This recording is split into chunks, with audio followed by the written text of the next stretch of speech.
अस्सलाम वालेकुम नाजरीन, आप प्रोग्राम देख रहे हैं आखिर कब तक। मैं हूं आपका मेज़बान रिजवान भट्टू। नाजरीन, आज हम मौजूदा सूरत हाल पे बात करेंगे। इसके अलावा बात करेंगे, आज काबीना का इजलास हुआ है और काफ़ी जो है अफगानिस्तान के हवाले से जो खबरें चल रही हैं। इसके अलावा 48 घंटे के लिए जो है उन्होंने टाइम मांगा है। ये जो दूसरे इस्लामी ममालिक हैं वो बीच में पड़ रहे हैं और ये जंग बंदी की तरफ जा रहे हैं। और पाकिस्तान ने हमेशा बरादराना जो है ममालिक उनके साथ अच्छे तरीके से चले हैं, पर यह है कि बार बार कहने के बावजूद अफगानिस्तान की हुकूमत से उन्होंने राब्ता नहीं करते। और इसके बाद वो चीज़ें जो आगे बढ़ी हैं उस पर बात करेंगे और इसके अलावा पंजाब गवर्नमेंट के हवाले से बात करेंगे, KPK गवर्नमेंट के हवाले से बात करेंगे और सेहत गवर्नमेंट के हवाले से बात करेंगे। मैं अपने पैनल का तारफ करवाता हूँ। हमारे साथ मौजूद है शाजिया रिजवान, मेंबर सूबाई असम्बली, इसके अलावा पार्लिमानी सेक्रेटरी इत्तलात व सकाफत पंजाब। अस्सलाम वालेकुम मैम। जी वालेकुम सलाम। साथ ही मौजूद हैं अजाज महमूद भट्ट साहब, तजिया कार हैं। अस्सलाम वालेकुम भट्ट साहब। भट्ट साहब, मैं गुफ्तगू का आगाज आपसे करता हूँ। जिस तरह अभी अफगानिस्तान की सूरत हाल है, जंग बंदी 48 घंटे में कहा गया है, फिर भी जो है वहाँ कुछ चीज़ें अभी अपडेट आ रही है, उस हवाले से आप क्या कहते हैं? जी शुक्रिया रिजवान। देखिए, अफगानिस्तान का जो मैटर है ये बड़े अरसे से हल तलब है। आपको पता है कि ये 2022 के बाद से ये जो अनरेस्ट शुरू हुई, और ख़ास तौर पे जब ये हामिद करज़ई और वो सारी उस मैनेजमेंट की जब ये रजीम चेंज हुई, रजीम चेंज के बाद ही असल में ये अनरेस्ट शुरू हो चुकी थी। लेकिन उस अनरेस्ट में ये हुआ कि जो तालिबान की जो मरकजी शुरा थी, उस वक्त इनके दावे कुछ और थे और इनके वादे कुछ और थे। जैसे कि आपको पता है, सबने वो देखा भी होगा, एक कप ऑफ टी के साथ हमारे ISI के उस वक्त के सरबराह जो हैं वहां पे जाते हैं, इनसे सारी नेगोशिएशंस होती हैं, बड़े मज़ाकरात चलते हैं, काफी दिन वो वहां पे कयाम भी करते हैं। तो वहां पे इनके साथ जो है तालिबान की जो शुरा है, उसने वादे तो पाकिस्तान की रियासत के साथ यही किए थे कि जी बिल्कुल, हम जिस तरह पहले आपका एक ब्रादर मुल्क हैं, हम एक इस्लामी ब्रादर मुल्क हैं, हम आपके साथ वैसे ही ताल्लुकात रखेंगे और अगर ये रजीम चेंज होती है तो हम आपके साथ ट्रेड भी करेंगे, हम आपके साथ पॉलिटिकल अफेयर्स भी जो है वो शेयर करेंगे और सारे इंतजामी अमूर में भी आपसे मदद ली जाएगी, डिफेंस के अमूर में भी मदद ली जाएगी। लेकिन हुआ रिजवान ये कि आप देखें कि 2023 में इनका एक जो शूरा का इजलास होता है और उसके अंदर इन्होंने वाज़े तौर पे मुख्तलिफ जो इनकी खारजा पॉलिसी है तालिबान की, उसके अंदर सऊदी अरब और पाकिस्तान का नाम लेकर कहा गया कि ये हमारे ब्रदर मुल्क हैं। लेकिन आप देखें कि इनका वो जो शूरा का इजलास था और जिसके अंदर इन्होंने खुद ये कहा, पाकिस्तान का नाम लेकर, सऊदी अरब का नाम लेकर, कि ये हमारे वो इस्लामी मुल्क है और वो ब्रदर मुल्क हैं कि जिनके बगैर अफगानिस्तान नामुकम्मल है। जी बिल्कुल। तो हम इनको कभी भी पीछे नहीं छोड़ेंगे और इनको साथ लेके चलेंगे। शाजिया रिजवान साहब, मैं आपकी तरफ आता हूँ। जिस तरह अभी हम हालिया सूरत हाल देखते हैं, हमेशा अफगानिस्तान की जंग पाकिस्तान ने लड़ी है और हमने उनको यहाँ रहने को दिया और चीज़ें दी। आज जिस सूरत हाल में वो इंडिया के साथ मिलके और वहाँ जाके वो तस्वीरें बनाते हैं, वो चल रही हैं, मीडिया पे भी चल रही हैं, क्या आप समझते हैं ये सूरत हाल अफगानिस्तान को समझना नहीं चाहिए? क्योंकि मुसलमान ममालिक है, हमने हमेशा उनका साथ दिया। देखिए, आपको याद होगा कि जनूबी पाकिस्तान का दौर था, उस टाइम भी मुनाफिकीन थे मुसलमानों में। तो ये मुनाफिकीन का दौर है कि अब मुसलमान ही मुनाफिक हो चुके हैं। तो अफगानिस्तान एक मुसलमान मुल्क है और जिस तरह मुनाफिकीन का किरदार निभा रहा है और भारत के साथ जिस तरह हाथ मिला के पाकिस्तान को नुकसान पहुँचाने की कोशिश कर रहे हैं, और पाकिस्तान ने हमेशा अफगानिस्तान का साथ देते हुए आज अरसा दराज हो गया। हम बचपन से देखते आ रहे हैं कि अफगानिस्तान की जो अवाम है, बहुत सारे ऐसे अफगानी हैं, हज़ारों लाखों की तादाद में, जो पाकिस्तान में रिहाइश पजीर थे, जिन्होंने यहाँ पे कारोबार की, जिन्होंने यहाँ पे रिहाइश अख्तियार की और यहाँ पे जो डुप्लीकेट ID कार्ड्स बना के यहाँ पे बाकायदा रह रहे हैं और हमने उन्हें जगह दी रहने के लिए और उनको हर तरफ से सपोर्ट किया। और ये मुनाफिकीन की एक हद दर्जा है उनकी कि जिस तरह वो भारत, आपको पता है, हमारा शुरू से एक दुश्मन रहा है और उसने मुनाफिकीन के तौर पे जिस तरह वो अफगानिस्तान को साथ मिला के जिस तरह हमारे पर अंदरूनी अटैक जो कर रहा है, ये भी एक वैसे शर्मनाक हरकत है भारत की और हथकंडे उसके जो शुरू से करता आ रहा है। हमें इस चीज़ की बड़ी अच्छे से इसकी समझ भी आ चुकी है और भारत ने तो मुंह की खाई, हमने घर में घुस के जो उसको बड़ा अच्छे से उसको मारा है, जो उसको मुंह की खानी पड़ी है और वो सबको नजर भी आया। हमारा सर जो फख्र से बुलंद किया पाक फौज ने, पूरी आलमी दुनिया में हमारी पाक फौज को सर बड़ी अच्छी नज़र से जो इज्जत मिल रही है, यकीन करिए दिल बाग होता है और पाक फौज को सलूट पेश करने को दिल करता है, जिस तरह जानों के नजराने पेश करें। अभी जो अफगानिस्तान के साथ ये जो जंग स्टार्ट हुई है, जो हमारे पाक फौज के फौजियों के साथ जो एक दुश्मनी उन्होंने निकाली है, मैं तो कसम से, मैं एक बीइंग का आम इंसान, मुझे देख इतना दुख हुआ है और एक गुस्से का एहसास हमारे अंदर जागा है। तो ये चीजें नहीं होनी चाहिए थी। हालांकि हमने हमेशा उनको बरादरन और अपने मुल्क में रहने की जगह दी और यहाँ हद सपोर्ट किया। जी जी, और फिर भी देखें अभी तक भी हम उनको सपोर्ट कर रहे हैं। और हमारी मौजूदा जो गवर्नमेंट है हमेशा पॉजिटिविटी को लेकर चलती है। अगर देखे जाए हमारी जो गवर्नमेंट है शहबाज शरीफ साहब की क़यादत में मल्टीपल जमातों के साथ हम लोगों ने गवर्नमेंट बनाई और पाकिस्तान में आवाम की बेहतरी के लिए, आवाम की खुशहाली, तरक्की और महंगाई से छुटकारे के लिए हम सब ने मिल के हाथ मिला के पाकिस्तान की बेहतरी के लिए काम कर रहे हैं। तो हम लोग चाहते हैं कि इस तरह की इंतशारबाजी खत्म होनी चाहिए। अगर नेगोशिएशन की वजह से अगर हालात बेहतर होते हैं, अगर मुज़ाकरात की वजह से अगर मुल्की हालात बेहतर होते हैं, मुल्की हालात अगर ओवरऑल देखा जाए तो इस टाइम मुल्क स्टेबल हो चुका है और ये चीजें अब संभल जानी चाहिए। और इंशाल्लाह मैं ये बात बताती चलूं कि पाकिस्तान की तरफ जो भी मैली नाक से दिखेगा उसको तो पहले जोरदार जवाब तो जरूर मिलेगा। जी जी बिल्कुल सही कह रहे हैं महमूद एजाज भट्ट साहब। जिस तरह ये है कि अभी वफाकी काबीना का इजलास भी हुआ है, वज़ीर आज़म शहबाज शरीफ साहब ने उसमें कहा है कि अफगान हुकूमत को कई बार समझाने की कोशिश की गई और अब 48 घंटे का जो है उसमें जंग बंदी की गई है। इस वाले से कहते हैं कि क्या आप समझते हैं कि हमारी गवर्नमेंट तो फौज हम बिल्कुल जो हमारी अवाम भी साथ है, तो क्या समझते नहीं अफगान गवर्नमेंट को भी समझना चाहिए कि हम हमसाया ममालिक हैं, सलामी बरादरी बैठे हुए हैं, हम साथ ही हैं, तो जो इंडिया की वहाँ सपोर्ट है वो उसको हम ख़त्म कर रहे हैं, जब उनसे वो हमारे साथ चलें, इसके बारे में क्या कहते हैं? देखिए, ये सितंबर के पहले वीक में एक ट्राई कंट्री का सह अफ्रीकी इजलास हुआ था, उसकी मेज़बानी चाइना ने की थी। उसका एक सेशन पाकिस्तान में मुनक्कद किया गया था और एक जो है चाइना में। जी जी। और उसमें इन तीनों मुल्कों के वज़राए खारजा भी थे और इनके डिप्लोमेट्स भी थे। उसमें चाइना के जो वज़ीर खारजा थे, उसमें अफगानिस्तान के वज़ीर खारजा थे और पाकिस्तान के वज़ीर खारजा थे। और इन यानी चाइना और पाकिस्तान का एम्फेसिस इस बात पे था अफगानिस्तान के लिए कि जी आप, और सबूत के साथ हमारे जो वजीर खारजा थे और हमारे जो डिप्लोमेट्स थे उन्होंने अफगानिस्तान मैनेजमेंट को ये कहा, पेश किए सबूत कि देखें जी आपकी इस तरह से यहाँ से वहां से ये टेररिस्ट जो हैं आते हैं, रात के अंधेरे में आते हैं, छुप के आते हैं, वो कार्रवाई करते हैं और अगले दिन सुबह जो है वो चले जाते हैं। तो आप इनको कंट्रोल क्यों नहीं करते? आप इंश्योर करें कि ये जो दरअंदाजी है और ये एट्रॉसिटीज हैं आपकी, ये खत्म होनी चाहिए जो बॉर्डर पे। वहां पे उन्होंने वादा किया और वहां पे पाकिस्तान से और चाइना से बल्कि एक और भी उन्होंने डिमांड की कि जी हमारे पास ह्यूमन रिसोर्स के जो वसाइल हैं कम हैं और अगर पाकिस्तानी हुकूमत और चाइनीज गवर्नमेंट जो है हमें कुछ फंड्स मुहैया करे। तो वहां पे अफगानिस्तान ने पैसे मांगे, फंड्स मांगे और वहां पे पाकिस्तान ने यानी कि वहां पे अग्री किया कि ठीक है हम भी आपकी सपोर्ट करेंगे। चाइनीज गवर्नमेंट ने भी कहा हम आपकी सपोर्ट करेंगे और वहां पे एक डिक्लेरेशन साइन हुआ और डिक्लेरेशन साइन होने के बाद अगले दिन फिर इन्होंने वहां पे हमारे 4 जो हैं पाक फौज के जवानों को शहीद कर दिया टेररिस्ट ने।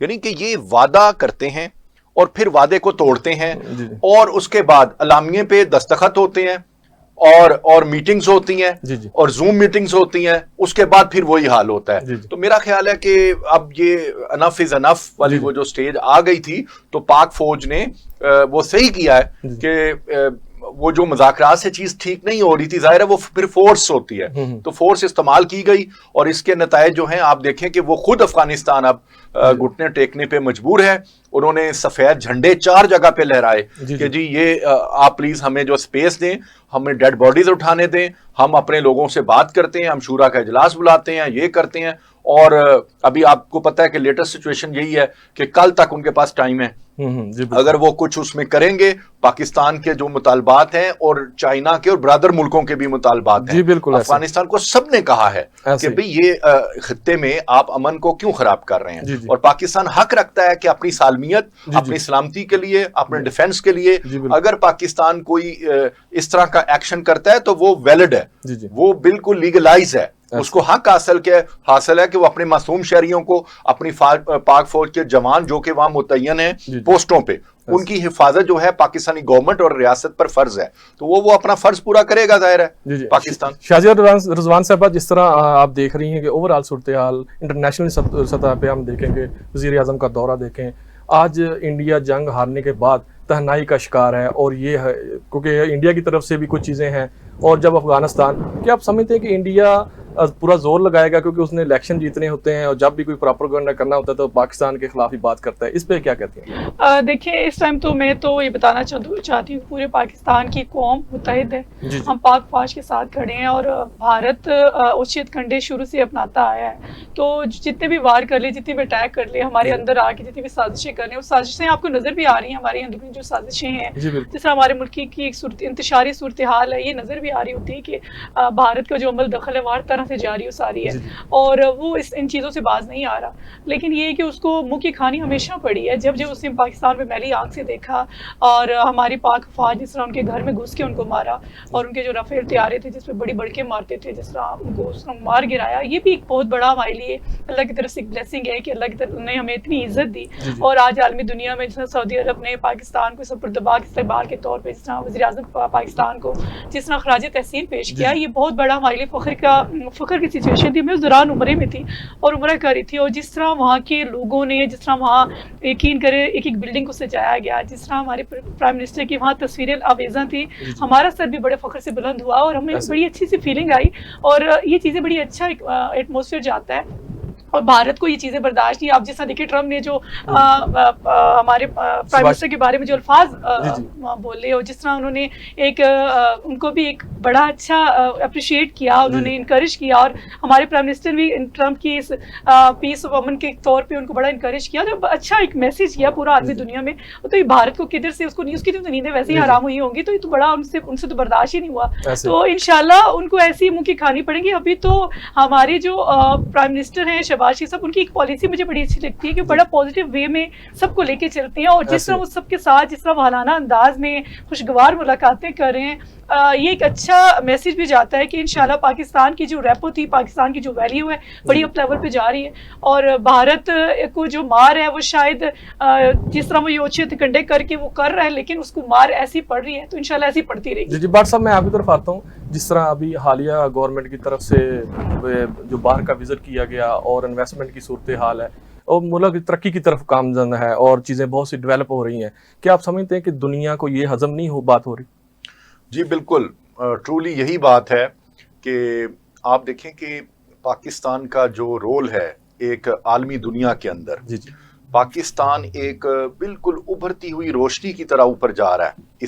इस आप देखें कि जिद्दत भी ठीक है, जदीदियत है, लेकिन इसमें स्कॉलर कहते हैं कि जदीदियत में भी अंधेरा होता है बाज़ औक़ात, क्योंकि आपका सिस्टम मॉडर्न होता है लेकिन लोग उस सिस्टम को यूज करने के काबिल नहीं होते। तो लिहाजा उनकी कैपेसिटी बिल्डिंग भी तो लोगों की आपने करनी होती है। तो लिहाजा बिल्कुल ठीक कहा है आपने, मैं बिल्कुल आपको सेकंड करता हूं कि पाकिस्तान की जो पाकिस्तान का अरूज है, आपकी देखें स्टॉक एक्सचेंज में आपके जो पॉइंट्स हैं, आप ऊपर जा रहे हैं। आज से 3 साल पहले आप किधर थे और आज आप किधर हैं, ऐसे ही। और आपको लोग कहते थे, अंदर से लोग कहते थे आपका तो जी श्रीलंका वाला हाल होने वाला है, तो आज देखें आप उससे बहुत आगे जा चुके हैं।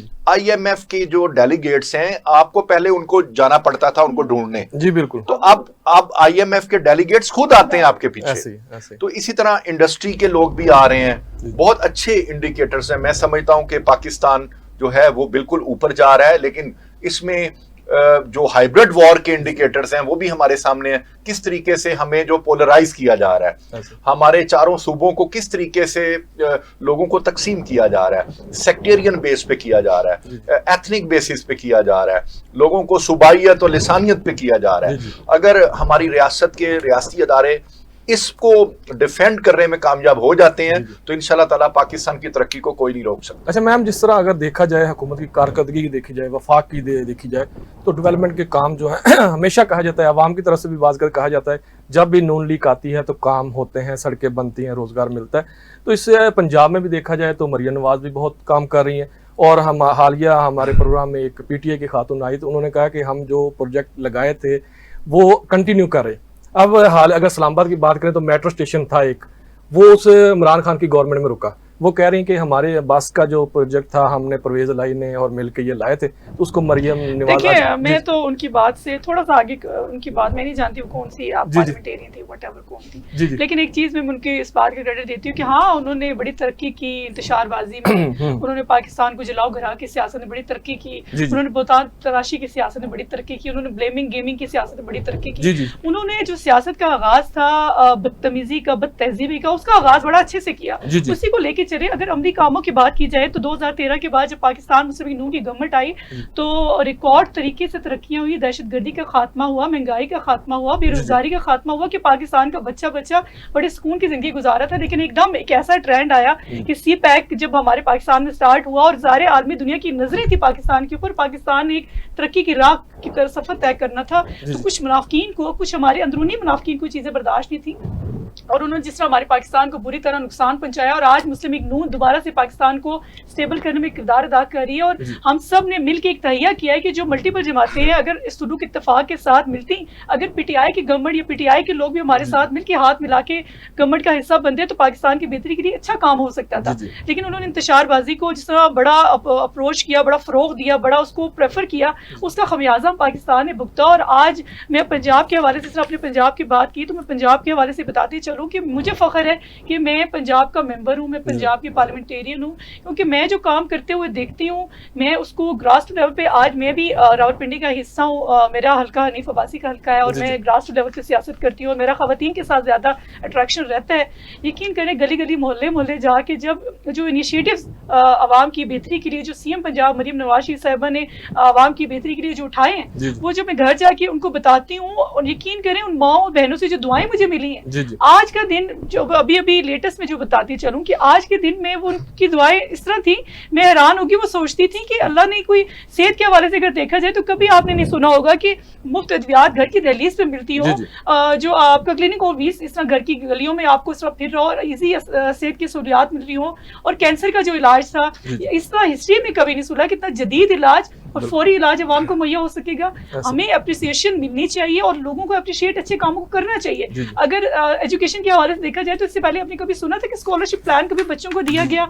हर जगह यूनिवर्सिटी में जा जाके, कॉलेजेस में जा जाके लैपटॉप्स दे रही है सीएम, और सीएम खुद जा रही है खुशी के साथ कि मैं बच्चों के लिए, आने वाले यूथ के लिए कुछ करना चाहती हूँ। अगर अभी रिसेंटली आपने सैलाब की सूरत हाल देखी, बिल्कुल बड़ा मुश्किल दौर था हमारे लिए कि अब पंजाब की अवाम एक अल्लाह ताला की तरफ से एक आफत ऐसी थी, ज़ाहिर कुदरती आफात से तो हम लड़ सकते हैं, मुकाबला तो नहीं कर सकते। हमने उनका लड़ने के लिए, हमने अवाम की बेहतरी के लिए कोशिश की, बजाय इसके कि उसकी अप्रिसिएशन मिलने की, उस पर भी क्रिटिसिज्म हमें। अच्छा मैम, जिस तरह आपने सैलाब की बात की, क्या आप समझती हैं कि जिस तरह वहाँ मुतासरा लोग हैं अभी उस पर गवर्नमेंट कोई पॉलिसी बना रही है, क्योंकि वहाँ पंजाब में ज़राअत का ज़्यादा है और बहुत ज़्यादा इस दफ़ा नुकसान हुआ है, तो कोई जो किसानों के लिए कोई ऐसी पॉलिसी बनाएंगी जो उनकी दाद रसी की जाए? बिल्कुल जी, सीएम पंजाब मरियम नवाज शरीफ साहिबा ने जितने भी हमारे सैलाबज़दगान इलाके थे, सैलाबज़दा इलाके थे, वहाँ खुद विजिट किया। जी और अभी मैं सुबह देखती थी खुशाब की जो बहुत बड़ी रोड थी वो सारी बन चुकी है, अभी उसका सारी चीज़ें मेरे पास आई और यकीन करें जितनी भी अलीपुर और जितना हमारा मुल्तान का एरिया था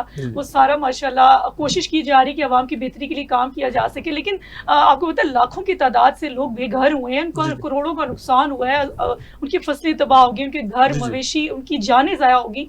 उनको शायद हम पूरा उस तरह नहीं कर सके, लेकिन उनके लिए कोशिश कर सकते हैं कि जिस तरह सीएम पंजाब मरियम नवाज शरीफ साहब ने कहा कि जिनका घर का नुकसान हुआ फी घर 10 लाख रुपया, और अगर जिनके जानवर या जिनका कम नुकसान हुआ 5 लाख रुपया, और फी जानवर 50 से 70 हज़ार या 1 लाख इस तरह उनकी इमदाद की जा रही है। और ये अच्छा एक इकदाम है सीएम पंजाब को, इंशाल्लाह ये जारी रहेगा। और सीएम ने इन पे बाकायदा फोकस किया, बाकायदा हमारी जितनी भी टीम्स है, हमारी जो पूरी कैबिनेट है, आपने देखा होगा कि पूरी कैबिनेट जब सैलाब आया तो वो उधर फील्ड में थी और सख्त गर्मी थी, सिचुएशन ऐसी थी कि बहुत गर्मी की सूरत हाल में दिन रात वहाँ पे मौजूद थी। अभी चीज़ की रिपोर्ट सीएम तक जा रही थी और सीएम खुद भी विजिट कर रही थी, तो इंशाल्लाह उनको हर मुमकिन कोशिश की जाएगी फैसिलिटेट करने की। कहते हैं कि नुकसान का इजाला पूरी तरह तो नहीं कर सकते, लेकिन कोशिश जरूर की कोशिश करनी है। जी अभी ब्रेक का टाइम जी नाज़रीन, ब्रेक पे चलते हैं, ब्रेक से वापस आते हैं तो गुफ्तगू को यहीं स्टार्ट करते हैं।